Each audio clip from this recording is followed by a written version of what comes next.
महुआ को हाईकोर्ट से राहत नहीं मिला है। सरकारी आवास आवंटन रद्द करने पर थी याचिका। दिल्ली हाईकोर्ट ने सुनवाई बंद की है। कोर्ट ने उचित अथॉरिटी के पास जाने को कहा है। सरकार नियमों के हिसाब से फैसला ले, हाईकोर्ट की तरफ से कहा गया है। तो महुआ मोहित्रा की मुश्किलें कम होने का नाम नहीं ले रही है। हाईकोर्ट से महुआ मोहित्रा को राहत फिलहाल नहीं मिली है।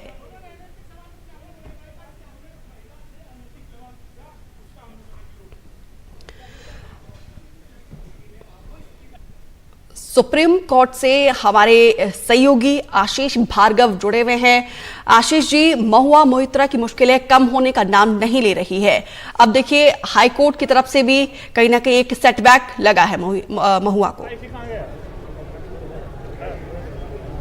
जी देखिए, महुआ मोहित्रा की तरफ से वकील ने कहा कि वो इस मामले में जो स्टेट डिपार्टमेंट है, संपदा निदेशालय, वहां जाना चाहते हैं, क्योंकि अभी तक दिल्ली हाई कोर्ट इंतजार कर रहा था कि सुप्रीम कोर्ट को जो 3 तारीख को सुनवाई करनी है, अगर उनके निष्कासन पे किसी तरह की रोक लगती है या राहत मिलती है तो उसके बाद खुद ही उनका जो आवास रद्द करने वाला मामला खत्म हो जाता और उनको वो सरकारी आवास मिल जाता। लेकिन सुप्रीम कोर्ट ने फिलहाल उनको अंतरिम राहत भी नहीं दी है, मामले को मार्च तक के लिए टाल दिया और ऐसे में हाईकोर्ट के पास और कोई चारा नहीं था। तो हाईकोर्ट से महुआ मोहित्रा की तरफ से कहा गया कि वो अपनी याचिका वापस लेना चाहते हैं और उचित अथॉरिटी के पास जाना चाहते हैं और मांग करना चाहते हैं कि वो उनको और वक्त दे दें वहाँ सरकारी घर में रहने के लिए। तो हाईकोर्ट ने इस सुनवाई को बंद कर दिया है। उनकी जो याचिका वापस लेने की अर्जी थी उसको भी मान लिया और कहा है कि जो स्टेट डिपार्टमेंट है वो अपने विवेक का इस्तेमाल करे और कानून के मुताबिक जो उनके आवेदन पर कार्रवाई हो सकती है वो करे। तो यानी कुल मिलाकर महुआ को कोई राहत नहीं मिली है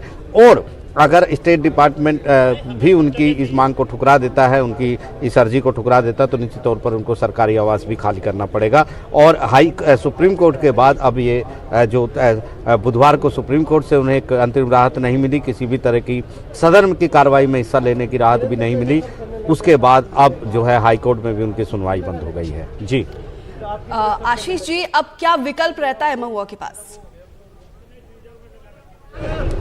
जी देखिए, महुआ ने खुद ही कहा है कि वो सरकारी अथॉरिटी के पास जाएंगी, स्टेट डिपार्टमेंट के पास जाएंगी और वहां पर जाकर वो मांग करेंगी कि उनको कुछ वक्त और रहने के लिए दिया जाए। उन्होंने एक नियम भी सुप्रीम हाई कोर्ट में बताया है कि नियमों के मुताबिक जो स्टेट डिपार्टमेंट है उसके पास ये अधिकार है कि वो स्पेशल कंसिडरेशन के तहत विचार करके कुछ और वक्त जो समय सीमा है सरकारी आवास में रहने की वो बढ़ा सकता है। तो निश्चित तौर पर यही एक विकल्प है कि स्टेट डिपार्टमेंट के पास वो जाएंगी और वहाँ पर एक बार फिर मांग करेंगी कि उनको सरकारी आवास फिलहाल खाली ना करने दिया जाए, उनको कुछ वक्त और दिया जाए। तो ये अंतिम राहत एक तरह की है। हालांकि वो सुप्रीम कोर्ट भी आ सकती है, लेकिन वो खुद उन्होंने ये मांगा है, तो निश्चित तौर पर हाई कोर्ट में भी अब सुनवाई नहीं हुई है। तो सबसे बड़ी उम्मीद उनकी अब स्टेट डिपार्टमेंट ही बची होगी।